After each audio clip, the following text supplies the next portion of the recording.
येतोय सर, आपण आता कुठून आलं की म्हणजे साफसफाई करण्यासाठी? आमचं कसं आहे की गड किल्ले संवर्धन संस्था महाराष्ट्र राज्य आपली संस्था आहे.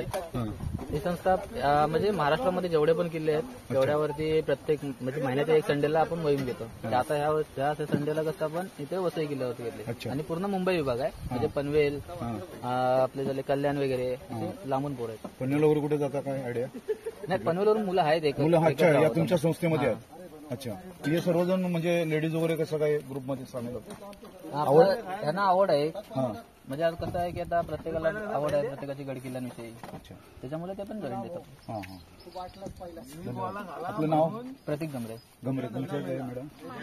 काय कॉलेज करते? जॉबला आहे. तू पण जॉबला आहे? हा, म्हणजे आवड आहे काही म्हणजे अशी? हा, म्हणजे वेल वगैरे तुमचं जेवण वगैरे कसं करताय? काय जेवण वगैरे कसं असतं की आमचं आपण तिथे जातो तिथे आम्ही बनवतो. अच्छा, सामान घेऊन येतो आणि जेवण बनवतो. तिथंच बनवता? आता काय आणलेलं? आज नाहीये, आज आम्ही बाहेरून हे केलंय.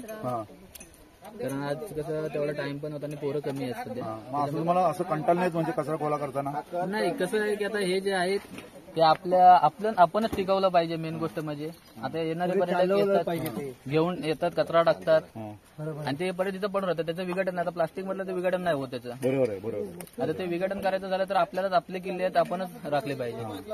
बरं, हे सर्वजण आता आपल्या मुंबईवरून आले, गड किल्ले साफ करतात.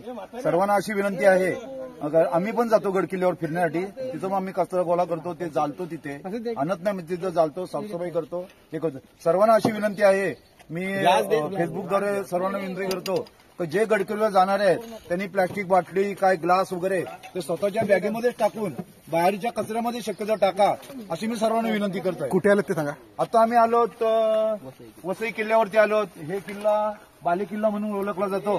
आमची जवळजवळ 12 जणांची द्रोणागिरी उरणवरून आम्ही आलो. द्रोणागिरी ट्रॅकर ग्रुपचे आम्ही मेंबर आहोत, 12 जण आम्ही इकडे आलेलो आहोत. हे किल्ला जवळजवळ 110 एकर मध्ये मला वाटते बसलेला आहे. 110 एकर मध्ये हा बाले किल्ला म्हणून ओळखला जातो. म्हणजे बाले किल्ला याचा उपयोग असा असेल तर लोकांना ते पहिले राहण्यासाठी अशी व्यवस्था असेल. मी आमचे वैभव भोईरांना विचारतो, वैभव एक मिनिट, का आपण या किल्ल्यावरती आलो, त्या किल्ल्याची आपण काय माहिती सांगू शकाल? या किल्ल्याची हा किल्ला चिमाजी आप्पाही जिंकलेला होता. अच्छा, आणि किती एकर मध्ये? जवळजवळ 110 एकर मध्ये हा किल्ला आहे.